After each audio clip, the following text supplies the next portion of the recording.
Hello student, मैं सनी आप सभी का स्वागत करता हूं आपके अपने चैनल इलेक्ट्रिकल कल्चर अकेडमी के ऑनलाइन पोर्टल पे।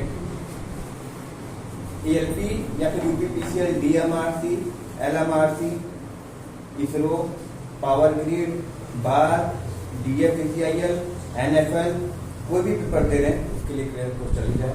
ठीक है, तो डेली 7:15 बजे आपको वीडियो मिलती होगी यूट्यूब पे, उसको ध्यान से देखा कीजिए और पसंद है तो चैनल को लाइक शेयर सब्सक्राइब जरूर किया कीजिएगा। कैपेसिटर हो गया था, ठीक है, उसमें एनर्जी स्टोर कैसे होती है ये भी हो गया था। वोल्टेज क्या होता है, विभव क्या होता है ये भी हो गया था। ठीक है, अब हमारा चलेगा क्या कि कैपेसिटर को जोड़ते कहते हैं। ठीक है, यानी कैपेसिटर के संयोजन। कैपेसिटर को जोड़ने के दो तरीके, या तो सीरीज में जोड़ो, सेकंड या पैरेलल में, या तीसरा ये भी बोले तो क्या होता है मिक्स तरीके से, मतलब सीरीज पैरेलल दोनों मिला है। ठीक है, मिक्स में संयोजित करना। सही है, तो तीन तरीके से हम जोड़ सकते हैं। इसमें पहला कौन सा देखेंगे, सीरीज में देखेंगे, सीरीज में कैसे जोड़ा जाता है। ठीक है, तो अगर सीरीज की बात करें कि इसकी जो कहानी चलती है प्रतिरोध के जस्ट उल्टा चलती है। यानी जो प्रतिरोध थ्रेडिंग जोड़ते थे वो किसमें जुड़ जाता है यहाँ पे समानांतर में, और जो प्रतिरोध उसमें समानांतर में जोड़ते थे यहाँ पे कैसे जुड़ जाता है थ्रेडिंग में जुड़ जाता है, जस्ट उल्टा हो जाता है। अगर बात करें जैसे कि दो कैपेसिटर लिए, थ्रेडिंग है C1 और C2। थ्रेडिंग कैसे पता चला, ये प्लस है माइनस है तो दूसरे का भी प्लस इसके साथ जुड़ेगा और ये माइनस के साथ, यानी ये हमारा कैसे है थ्रेडिंग जुड़ा है। यानी अब इसके अगर पूछ लिया आपसे किसका तुल्यांक निकालो, यानी C इक्विवेलेंट निकालो, कितना होगा, ये 4 माइक्रोफैराड दे दिया और ये 4 माइक्रोफैराड दे दिया, तब कहानी कैसे चलेगी। तो इसके लिए हमको पता है कि जैसे पैरेलल में जोड़ते हैं C इक्विवेलेंट बराबर कितना हो जाएगा 1/C1 + 1/C2 हो जाएगा। इसको सॉल्व करें 1/C इक्विवेलेंट के बराबर किसके हो जाएगा, ये तो नीचे हो जाएगा, और ये C1 + ये हो जाएगा। इसको उल्टा करें, ये भी उलटना पड़ेगा हमको, तो यहाँ पर लिख सकते हैं सब C इक्विवेलेंट बराबर कितना हो जाएगा C1 × C2/C1 + C2। सही है, ये कहानी होती है। यानी हम ये कह सकते हैं, इसमें वैल्यू रखेंगे कितना आएगा 4 × 16/8 कितना आ गया 2 माइक्रोफैराड। यानी यहाँ पे नोट करके यही सवाल पूछता है अधिकतर, नोट करके निकालना चाहिए। यहाँ पे क्या निष्कर्ष निकलता है, तो सर यही निष्कर्ष निकलता है कि इसमें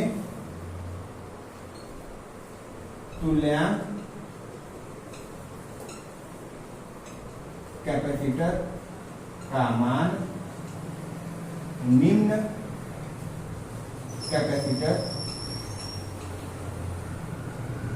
के मान से भी क्या होता है निम्न आता है। देखिए सबसे निम्न 4 था, उससे भी छोटा आ गया, कितना 2 आ गया। अगर यहाँ पे 1 होता है ना तो इसका जो तुल्यांक आता है वो 1 माइक्रोफैराड से भी कम आता है। तो ये हमारा क्या कहलाता है श्रेणी संयोजन कहलाता है, किसका कैपेसिटर का। सही है, ये इस तरीके से जोड़ा जाता है। अब दूसरा किसकी बात करेंगे, ये सीरीज की बात हो गई थी। अब समानांतर की बात करते हैं।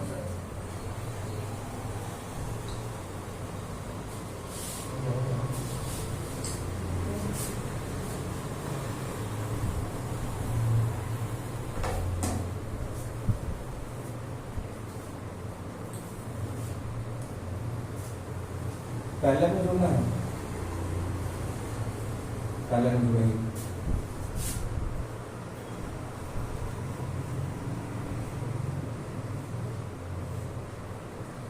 ये C1 है, ये C2, यानी ये प्लस है तो ये भी प्लस है, ये भी प्लस है, ये माइनस है तो ये भी माइनस है, ये भी माइनस है, ये भी माइनस है। अब ये किसमें जुड़े हुए हैं, पैरेलल में जुड़े हुए हैं। अब इसका तुल्यांक निकलेगा तो जैसे रेसिस्टर का सीरीज में निकलता है, यानी यहाँ पे निकालना चाहे C तुल्यांक, यानी C तुल्यांक मतलब C इक्विवेलेंट बराबर, तो कितना लिख सकते हैं C1 + C2। इसकी सिंपल कहानी होगी। अगर इसका मान 3 माइक्रोफैराड है और इसका मान 15 माइक्रोफैराड है, जो तुल्यांक मान निकल के आएगा वो कितना निकल कर आएगा 3 15 18 माइक्रोफैराड। यानी यहाँ से क्या हो रहा है, साफ साफ दिख रहा है कि नोट करके इसमें तुल्यांक कैपेसिटर का मान, कैपेसिटेंस का मान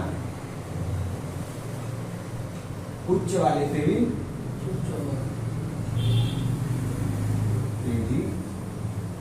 उच्च होता है। या सब ये भी कर सकते हैं, जैसे हम लोग पहले ओम निकालते थे, ओम वाला की समांतर प्रतिरोध है, तो हमें लगता है जस्ट पैरेलल का जो जुड़ता था प्रतिरोध, और इसमें लगता है कि पैरेलल जुड़ रहा है ना, यही ना। तो वही तो बोल रहे हैं, जस्ट उल्टा होता है, उसका सीरीज इसका समांतर, इसका समांतर उसका फ्लेयरिंग हो जाता है। ठीक है, अब अगर मिक्स्ड की बात करें, मिक्स्ड में क्या होगा, कुछ भी हो सकता है।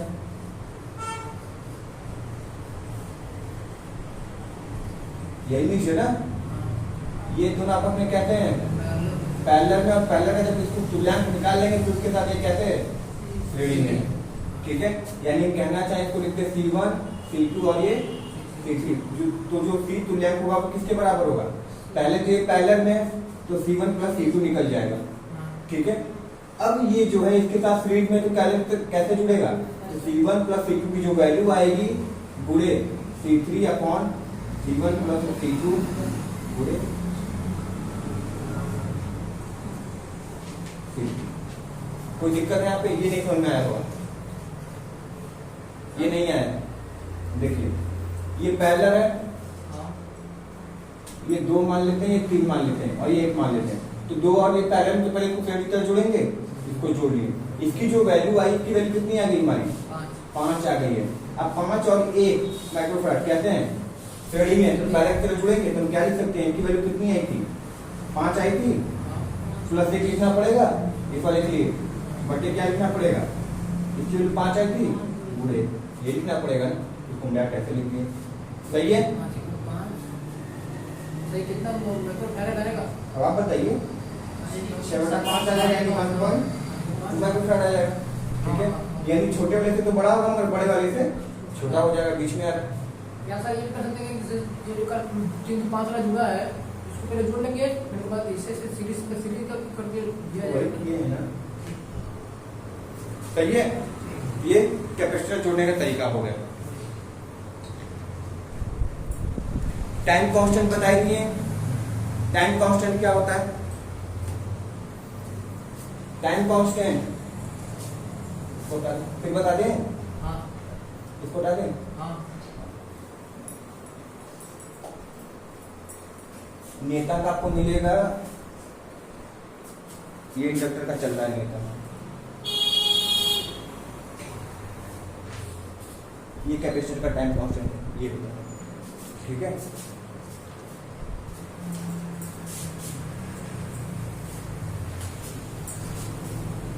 टाइम कांस्टेंट की परिभाषा पूछेगा तो क्या बताएंगे सर, कैपेसिटर को अपने फुल मान का, कैपेसिटर को अपने फुल मान का कितना परसेंट, हाँ 63.2, 63.5, 63.7 बहुत लिखा होता है। ठीक है, तो कैपेसिटर का टाइम कांस्टेंट 63% तक बहुत स्पीड से चार्ज होगा, फिर बाद धीमा होने लगेगा। कैपेसिटर का टाइम कांस्टेंट क्या किससे डिनोट करते हैं, नॉर्मली टाउ से करते हैं। ठीक है, ये होता क्या है, तो सर कैपेसिटर फुल कैपेसिटी का 63.2%, 3%, 5% ऐसे लिखा होता है, 63.2% चार्ज होने में लगा समय ही टाइम कांस्टेंट कहलाता है। ठीक है, टाइम कांस्टेंट कहलाता है, यानी ये टाउ जो है इसकी फॉर्मूला होती क्या होता है, R गुणे C होता है, इस पे न्यूमेरिकल पूछे जाते हैं। ठीक है, तो टाउ बराबर R इंटू C होता है, और इकाई किसमें होती है, सेकंड में होती है। ठीक है, इकाई सेकंड में होती है, तो इसी R और प्रतिरोध के गुणनफल का मान जो आएगा वो एक्चुअली क्या निकल रहा है, वो 63.2% में चार्ज होने में लगा समय निकल रहा है।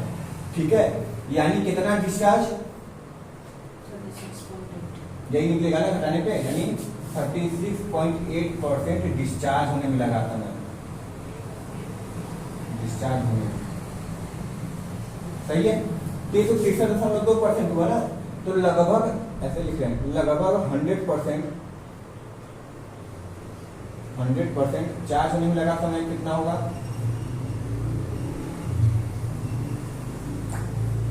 लगा समय कितना होगा,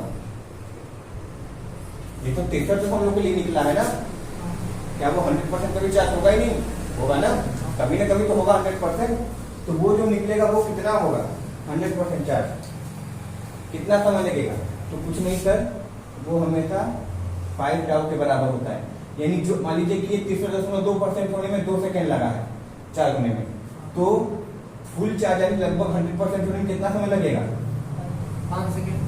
5 सेकेंड कैसे, 2 सेकेंड ये 5 गुना कर रहा है ना, 10 सेकेंड, तो 10 सेकेंड में क्या होगा, लगभग वो 100% चार्ज होगा, यानी हम लिखना चाहें तो लिख सकते हैं 5 × 8c, सही है, और उसमें कितना होता है, 100% चार्ज होता है, सही है, ये है टाइम कांस्टेंट, तो जी सही है ना, तो ऐसे निकलता है, ठीक है, कोई दिक्कत है, सही है ना, चलिए अब बात करते हैं इंडक्टर को जोड़ने घटाने की, कैपेसिटर जोड़ लिए, इंडक्टर जोड़ लिए, वैसे हमको पहले बताना चाहिए था रेसिस्टेंस, मगर उसको हम रेसिस्टेंस किस लिए नहीं बताएं, क्योंकि जब रेसिस्टेंस बाद में बताएंगे तो उसके साथ हम क्या बता देंगे, टेम्परेचर कोफिशिएंट वाला, तापमान गुणांक वाला फॉर्मूला बता देंगे, कलर कोडिंग बता देंगे, तो थोड़ा लंबा हो जाएगा, इसलिए पहले इसको खत्म कर देंगे, ठीक है, हटा देना,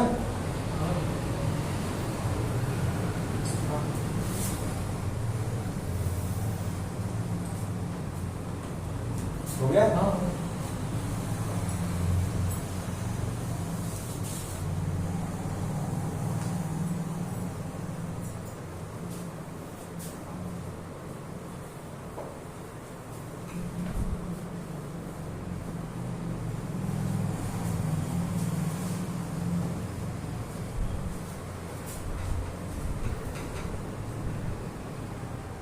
इंडक्टर का संयोजन ऐसे दिखाते हैं, इकाई की बात करें तो हाँ चुप, हाँ इंडक्टर कहते हैं, मगर सिंबल की बात करें तो कुछ इस प्रकार से, इसी तरह कॉइल भी बनता है, इसी तरह चौक भी बनता है, इसी तरह इंडक्टर भी बनता है, सही है। अच्छा, इसको जोड़ने के तरीके फिर वही 3 सीरीज, पैरेलल एंड निश्चित तरीका। अगर सीरीज में जोड़ते हैं तो एक ये, इसको L1 मान लेते हैं, इसको L2।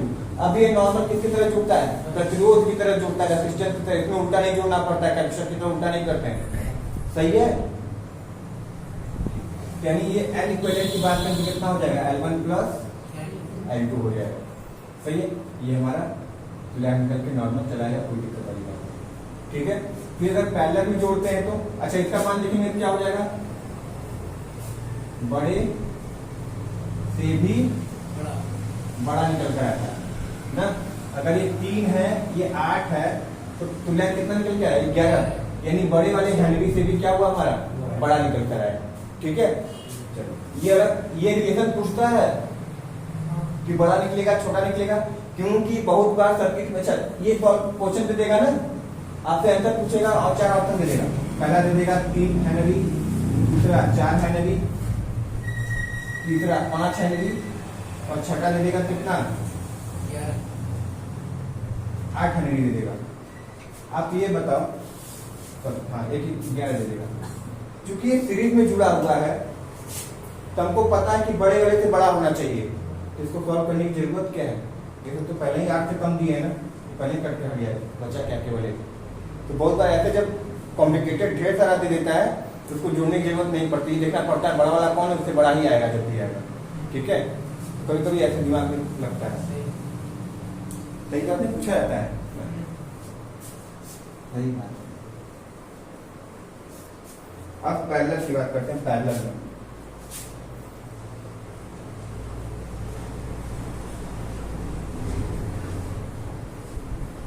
ये L1 है, L2 है, ये उल्टा प्रतिरोध की तरह जुड़ेगा। L1 into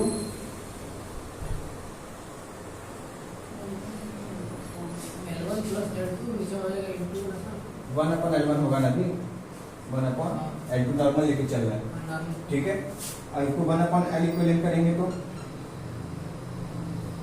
L1 plus L2/L1 into L2, सही है। और जब इसको सॉल्व करेंगे कितना हो जाएगा, L तुल्यांक बराबर कितना हो जाएगा, L1 into L2/L1 plus L2, ये निकल कर चलाएगा, सही है। अब इसका मान रखें तो ये 2 है, ये 4 है, कितना आएगा, 4 दूनी 8/6, यही आ रहा है। 1.3 समथिंग आएगा। क्या कम वाले से भी कम आ रहा है, तो वही सभी छोटे वाले से वाले से छोटा, सही है। ये काम हो जाएगा, कोई दिक्कत है।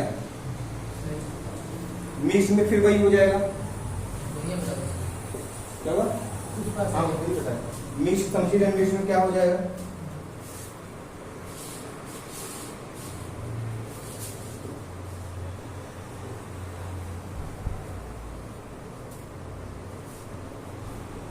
L1 L2 L3, यही है।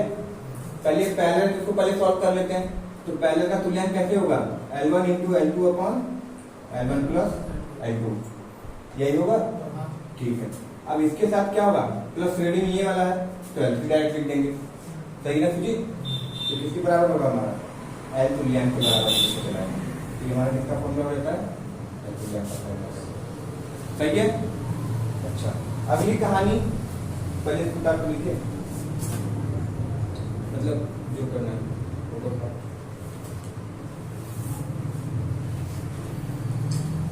हाँ, अगली कहानी, इंडक्टर में कितनी ऊर्जा संचित होती है, उसका क्वेश्चन पूछता है। Energy stored in inductor,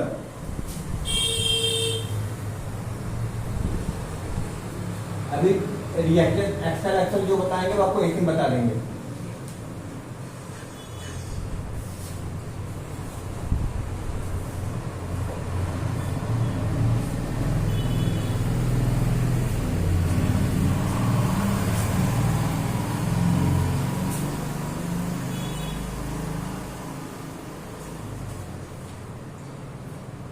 energy stored in,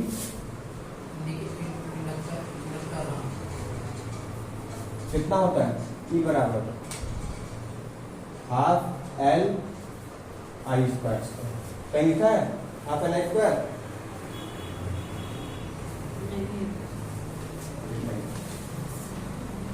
बहुत आगे आ गया।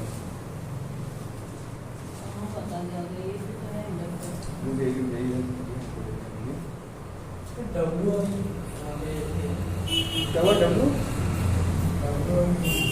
W और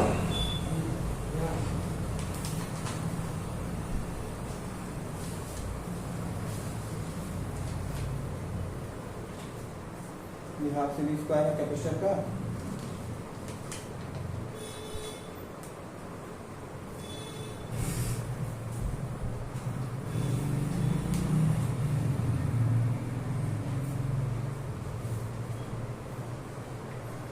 टाइम कांस्टेंट लिखो तो एनर्जी ये लिख दीजिएगा। एनर्जी स्टोर कितना होता है, हाफ L I स्क्वायर होता है। हाँ क्या पूछे हैं, W, अरे हाँ वर्क एनर्जी मतलब एनर्जी को किससे दिखाते हैं, कार्य को W से दिखाते हैं ना, समझ लीजिए। सही है ना, हाँ इसके सवाल क्या थे, इंडक्टर का मान दिया रहेगा, धारा का मान दे रहा होगा, इंडक्टर में इतने धारा इतने मान का धारा बह रहा है, बस समझना है तो रखेंगे, नहीं आता तो छोड़ देंगे इस नंबर का, अगले दफ्तर कर। सही है, तो हाफ L I स्क्वायर, फिर वही कहानी, इकाई जूल में लिखनी है, सही है, इकाई जूल में लिखनी है। और टाइम कांस्टेंट कितना होता है, क्योंकि एनर्जी स्टोर कर रहा है तो ये भी फिर वही कहानी है कि कितने टाइम में, कितने समय में कितना एनर्जी स्टोर करेगा। तो अगर एनर्जी स्टोर की बात करें, एनर्जी स्टोर्ड इन इंडक्टर कितना, 63.3 या 2 लिखते हैं परसेंट, ठीक है।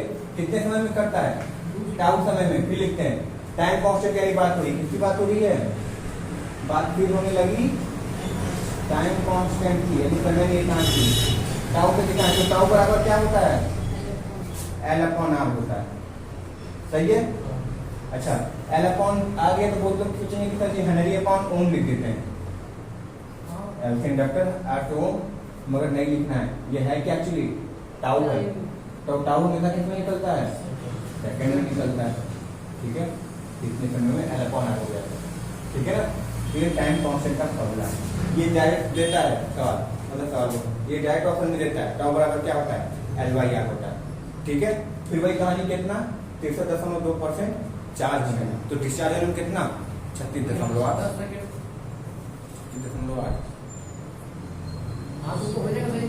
टाइम क्या आपको पता नहीं 2 सेकंड लगता है, अरे लगता नहीं है, हम एग्जांपल दिए थे, ये मत समझिए। अच्छा, वही मानने वाले थे क्या, हम एग्जांपल दिए थे कि इतना, अगर इतना 2 सेकंड लगा तो पास 5 के मतलब 10 सेकंड लगेगा, अगर मतलब लिख के बिना कर देती है। 30 क्या था, 8 क्या डिस्चार्ज, सही है। इतना ये हो गया। अब बात आती है किसकी, रेजिस्टेंस की। प्रतिरोध बताइए क्या होता है, बता दें क्या रेजिस्टेंस है?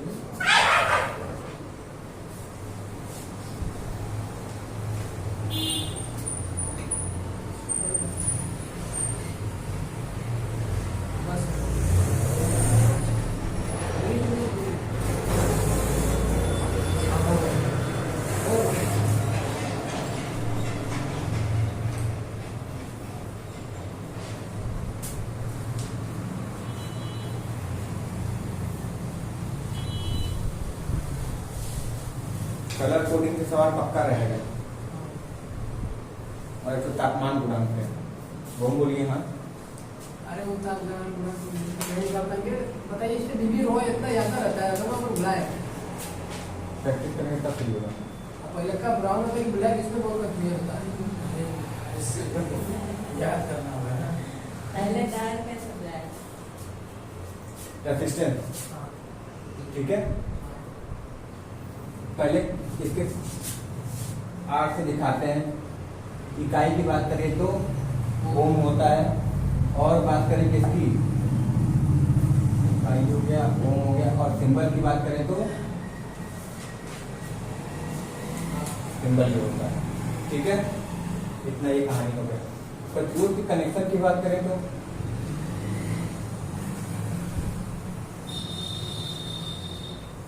ऐसा सीढ़ी में लगाते हैं सर। क्यों, पहले में नहीं जोड़ सकते आप, पहले में हम जोड़ लेंगे, उसमें क्या है, पहला तीसरा मिक्स, तीनों में जोड़ सकते हैं, ठीक है। सीरीज में जोड़ने का मतलब धारा को प्रभाव कम कराने के लिए यही होगा, R1 R2। पहले में जोड़ने का मतलब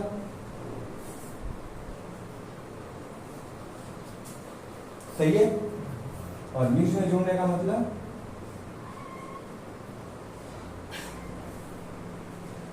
ये सही है।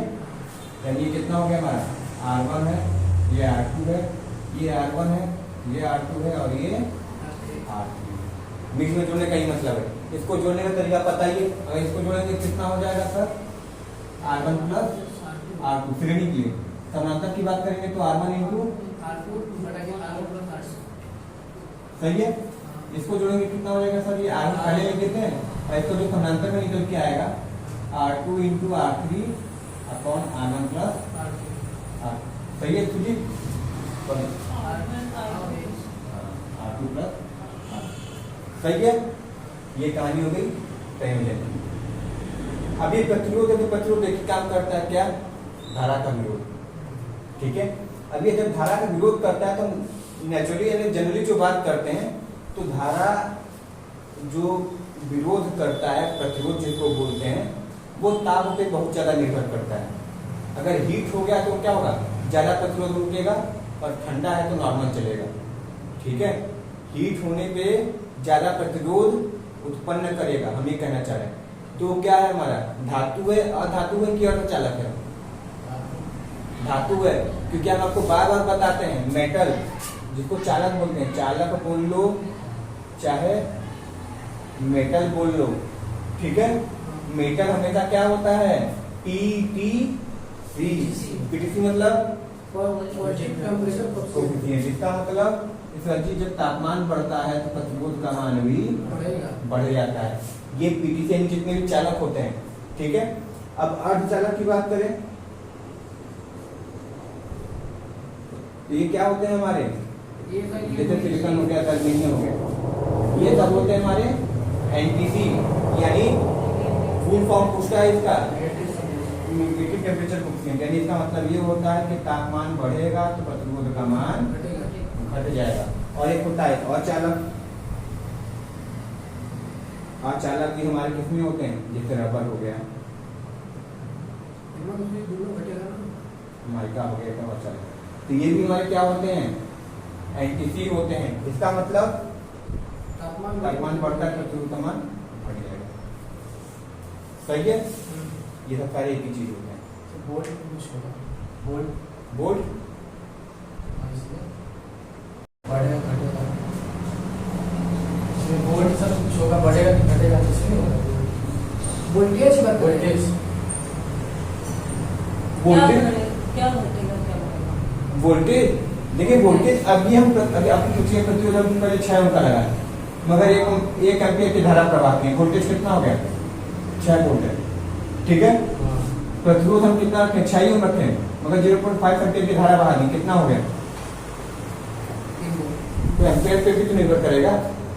ठीक है, केवल प्रतिरोध डिसाइड नहीं कर सकता। हाँ, हालांकि नॉर्मली यही होता है कि प्रतिरोध बढ़ाने तो वोल्टेज ड्रॉप बढ़ जाता है। ठीक है, मगर ये भी तो डिपेंड करेगा उसमें धारा कितनी बह रहेगी। सही है ना, ये कहानी। तो ये समझ में आया, रबर माइका भी क्या होती है, एनटीसी, मतलब तापमान बढ़ेगा तो प्रतिरोध का मान घट जाएगा। बहुत बार सुने होंगे कि यार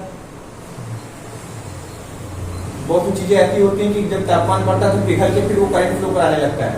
ठीक है, तो तापमान बढ़ा तो क्या हुआ, वो ब्रेकडाउन हो गया, भंजक बताया था, ब्रेकडाउन मतलब टूट गया ना। जब वो टूट जाता है फिर वो अचालक ना हो क्या बन जाते हैं, चालक बन जाते हैं, क्योंकि प्रतिरोध का मान घट जाता है। ठीक है, ये कहानी। अच्छा, एक चीज बताया कि मैग्नीन क्या होता है, बहुत ज्यादा सवाल पूछता है मैग्नीन। मैग्नीन मैग्नीन बताते हैं, और ये आपका अधिकतर सवाल पूछता है। तो मैग्नीन हमारा होता है ZTC, मतलब जीरो टेम्परेचर, इसका मतलब जीरो टेम्परेचर नहीं घटेगा ना बढ़ेगा। हाँ, तापमान तुम बवंडर खिलाए तो कोई फर्क नहीं पड़ने वाला प्रतिरोध को, प्रतिरोध का मान जीरो नहीं, फिक्स रहेगा। अगर 5 ओम है तो 5 ओम रहेगा। ठीक है, तापमान को कोई प्रभाव नहीं पड़ता है। इसीलिए मैग्नीन को हम क्या बोलते हैं, स्टैंडर्ड प्रतिरोध बोलते हैं। वो प्रतिरोध जो मैग्नीन से बनता है उसको स्टैंडर्ड बोलते हैं। क्यों, क्योंकि सर मार्केट से 5 ओम का क्या कर लाए थे, वो यहाँ पर भी 5 ओम का ही है, मगर और जो कोई प्रतिरोध लाएंगे ये सब वाला तो 5 ओम का क्या लाएंगे, तो तापमान बढ़ने पे वो 8 ओम भी हो सकता है। समझ, इसका मान नहीं बदलता है, जो फिक्स है तो है। समझ में आया, तो इतनी कहानी रहती है। तो जो तापमान पे बढ़ने घटने का मान होता है वो कितना बढ़ेगा, वो कितना घटेगा, तो उसका परिमाण भी निकलना चाहिए। सही है ना, कि सर 50 ओम पे 50 डिग्री सेल्सियस पे 3 ओम था, तो 60 पे कितना होना चाहिए वो तो पता चले। तो उसके लिए किसका प्रयोग करते हैं, टेम्परेचर कोएफिशिएंट वाले फॉर्मूले का प्रयोग करते हैं। ठीक है, सही है ना, कितना हो गया, आधा घंटा हो गया ना। बस टेम्परेचर कोएफिशिएंट का लास्ट टॉपिक उसको बता दें, वो हो जाएगा। ठीक है, इसको बता देना। रेजिस्टेंस नहीं दिया है। होगा,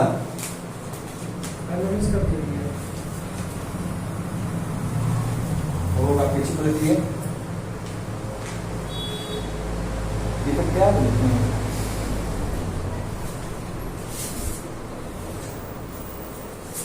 अब आता है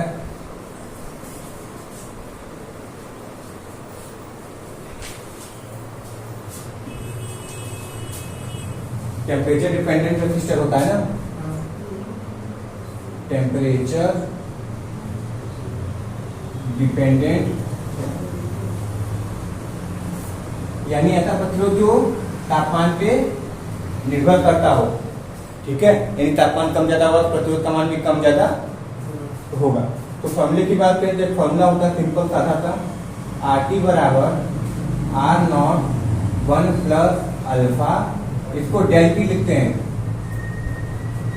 ठीक है, क्या लिखते हैं, डेल टी लिखते हैं। अभी डेल टी क्या है बताते हैं, डेल मतलब चेंज होता है। अच्छा ये RT हमारा क्या है, तापमान बढ़ने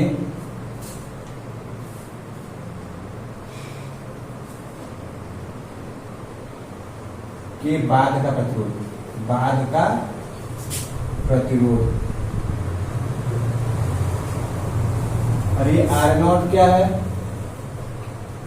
प्रारंभिक प्रतिरोध है, जब तापमान नहीं बढ़ा था। ये अल्फा सबसे इंपॉर्टेंट है, अल्फा का मान, ये अल्फा का मान हर धातु के लिए निश्चित होता है, ठीक है। जैसे कॉपर के लिए कभी कभी पूछता है तो क्या लिखते हैं 0.004 पर डिग्री सेल्सियस। ये जो मान होता है ये फिक्स होता है, बदलता नहीं है, हर चालक के लिए अलग अलग होता है। मगर जिस अब जैसे सिल्वर हो गया तो 50 है तो 50 ही रहेगा, कोई भी तापमान हो, ठीक है। कॉपर पे अगर 3 है तो 3 ही रहेगा कॉपर का हर जगह। मतलब समझे क्या कहना चाह रहे हैं, हर मटेरियल का अलग अलग होता है मगर उस मटेरियल की भी वो चीज फिक्स होती है, सही है ना। चलिए ये कॉपर ये ऐसे फिक्स होता है, जो अधिकतर देखेंगे कॉपर का अगर देता है तो यही मान देता है। तो अल्फा जो होता है हमारा क्या होता है, तापमान गुणांक होता है, ठीक है, जिसकी इकाई सबसे ज्यादा पूछी जाती है, क्या होता है, पर डिग्री सेल्सियस या सेंटीग्रेड, सही है, पर डिग्री सेल्सियस। और ये हमारा डेल्टी क्या है, ये होता है T2 माइनस T1। T2 क्या था,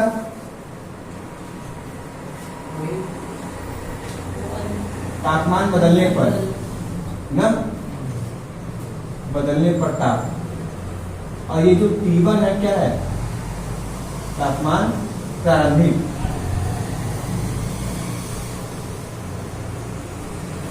तापमान प्रारंभिक, सही है,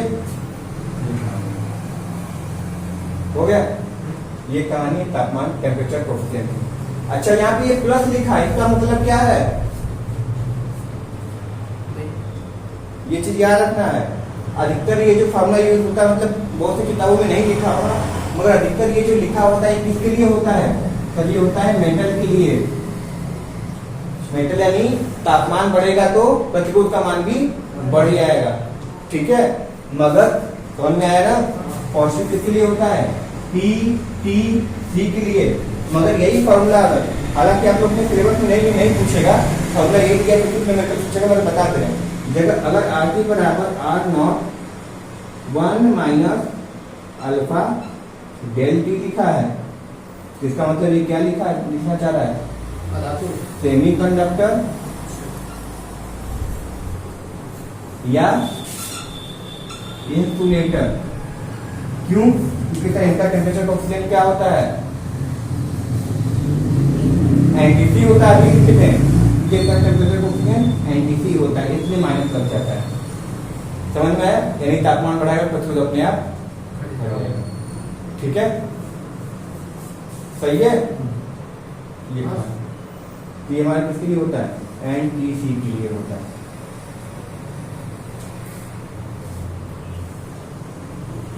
सही है, इतना समझ में आया। तो आज यही पहले देते हैं। आई होप सेशन पसंद आया होगा। सेशन पसंद आया तो चैनल को लाइक शेयर और सब्सक्राइब जरूर करें। सब्सक्राइब जरूर कर देना, सब्सक्राइब नहीं करते हो, ठीक है। तो मिलते हैं नेक्स्ट वीडियो में, तब तक thank you very much and all the very best.